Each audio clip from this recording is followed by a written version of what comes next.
Name? Moen Campbell. There was a faint weariness in his voice touched with lazy indifference. Age? 18. Sex? You really need to ask that? Teacher, are you kidding me? Is it really that hard to tell? Moen finally couldn't help turning his head to look at the woman seated across from him. Inside the white hospital room, there was also a faint trace of perfume in the air.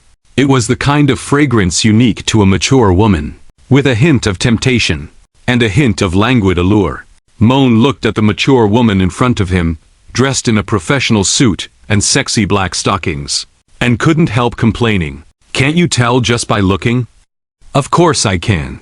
The mature woman, who had been writing something down, raised her head. She glanced at Moen expressionlessly and said, "But as a psychological evaluator, my job is to assess your mental state through these questions. Only after my evaluation confirms that you are fine and do not require treatment can you return to class. So please cooperate and answer my questions. Thank you." Male. Moen let out a helpless sigh. His handsome face was full of reluctance. Very good. Your self-awareness appears normal for now. She scribbled something quickly onto the paper. The full curves of her chest were outlined beneath her tight white blouse in a breathtaking arc. The buttons of the blouse looked as if they might burst open at any moment. Her waist was so slender, it seemed it could be encircled with one hand. Her black office skirt clung tightly to her rounded hips, tracing out a perfect S-shaped silhouette. At that moment, the woman who called herself a psychological evaluator seemed to deliberately lift one leg onto the chair. The movement was slow and elegant. Her long legs, wrapped in black stockings, gleamed invitingly under the light. The stockings were so thin that the pale skin beneath could be vaguely seen. Her thighs were full yet firm. Her calves were slender and straight. Their lines were smooth like a work of art. As the black stockings rubbed together, they made a soft rustling sound. It was a faint, suggestive sound, especially clear in the quiet hospital room. And yet, her snow-white thigh just happened to block that vaguely hidden area. The half-hidden, half-visible view only made it even more enticing. Next question. 3 days ago, your classmates saw you leap from Building 3 of the boys' dormitory and deliver a critical blow to the cultist. Do you still remember that? Her voice was calm and professional, but those ruby-like eyes seemed as if they wanted to see straight through Moen. Moen Campbell's gaze fell on those long legs, and in an instant, his face flushed all the way to his ears.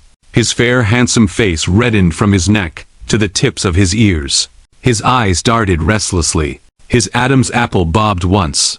Of course, the situation was critical at the time, and Ariel was already badly injured. If I had let it rush toward the other students, the consequences would have been unimaginable. So, His voice faltered a little, and his eyes simply could not move away from those black-stockinged legs.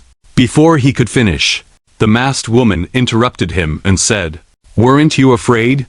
Ordinary people don't have the courage to face an evil god directly." She tilted her head slightly. Most of her face was covered by the mask. Only her beautiful eyes were visible. Her eyelashes were long and curled. The corners of her eyes lifted slightly, carrying a natural charm. But there was no other choice at the time.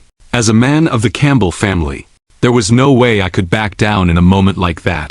Moen finally forced himself to look away, and turned his gaze toward the window. But from the corner of his eye, he still couldn't help glancing at those long legs. At the time I was thinking that whether I could drive it back or not, I had to go in and strike. At the very least, I had to draw that thing's attention. And by time for the upperclassmen in the student council, and the teachers rushing over. His voice gradually became firm. Hearing that, the woman suddenly replied in an unusually serious tone. There was a hint of approval in her voice. A good answer. Anyone can say sweet-sounding words or dress themselves up with empty boasts. But uniting thought and action and daring to face the fear of the unknown, that is the character a student of St. Maria should possess. On behalf of the Academy, thank you. Student Moen. She gave a slight nod. The fullness of her chest swayed gently with the movement. Moen was stunned when he heard that. A look of surprise appeared on his handsome face. Why did she suddenly get so formal? After saying that, the woman wrote something else on the paper. The pen tip scratched softly across the page. Very good. Just as Professor Grant said, student Moen seems not to be unfamiliar with the existence of evil gods. I would like to ask, when was the first time you learned of their existence? Hearing this, Moen scratched his head. His golden hair curled around his fingertips. Then he spoke, sounding a little guilty. That? You know, my father is an imperial marshal. Not long ago, during my coming-of-age ceremony, my father told me about evil gods and demons. I've already forgotten the exact details. He gave an awkward, dry laugh. His eyes couldn't help drifting again to those crossed long legs. I see. I more or less understand the situation now. Then one last question. The woman suddenly changed the subject. A hint of temptation flashed through her red eyes. Then she placed her other leg on the chair as well, and slowly said, "These black stockings. Do they look good?" Moen Campbell answered almost instantly. His gaze was full of conviction, even carrying a trace of resolute courage, as though facing death itself. "Yes, they do." His voice was loud and full of energy. Hearing that, the woman let out a light laugh, like an older sister teasing a younger boy who had never seen much of the world. Her laughter was crisp and pleasant, with a trace of seductive charm, as expected of the Academy's notorious playboy. "It seems the rumors that you won't even spare the teachers may not be entirely false." She leaned forward slightly. The softness on her chest pushed a deeper curve into the opening of her blouse. A fragrance unique to a mature woman slipped into Moen's nose. The perfume that had previously only lingered faintly in the air was suddenly blown right toward Moen by a gust of wind. The scent was rich and alluring, enough to make one's heart waver. He spoke awkwardly. "Teacher, listen to me. That's not what I meant." He flusteredly tried to explain, only to find his voice growing smaller and smaller. At that point, the woman slowly stood up. Those black-stockinged legs swayed past Moen's eyes, leaving behind a tantalizing afterimage. "All right, student Moen. That concludes the psychological evaluation. A teacher from the medical department will come tonight to give you a final physical examination. If everything is fine, you can return to the dormitory as early as tomorrow. I still have reports to write, so I'll take my leave first." Leaving behind a stunningly beautiful silhouette, the woman turned away, her white business skirt tightly wrapped around her rounded hips, tracing out a perfect heart-shaped curve. Her slender waist looked even more delicate under the restraint of the belt. Her black-stockinged legs were straight and long. On her feet were black high heels nearly 10 centimeters tall. Their heels were thin and sharp, tapping crisply against the floor. Tap, tap, tap. Every step seemed to land right on Moen's heart. Then she walked out in those high heels. When he heard the door shut with a bang, Moen finally let out a long breath of relief. His whole body collapsed back onto the bed. A blush still lingered on his handsome face. "She's finally gone. What a strange person.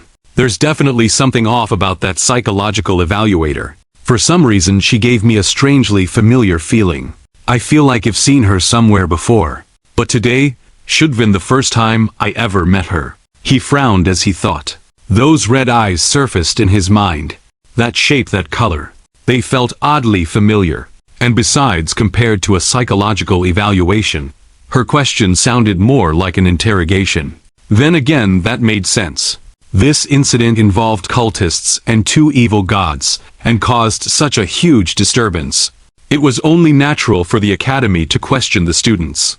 He had already prepared his response while in the space of the Black Book. Speaking of the Black Book, that original prophetic dream, because he had avoided several endings in which he was certain to die, the story had now completely veered into a future that was even more dangerous and impossible to predict.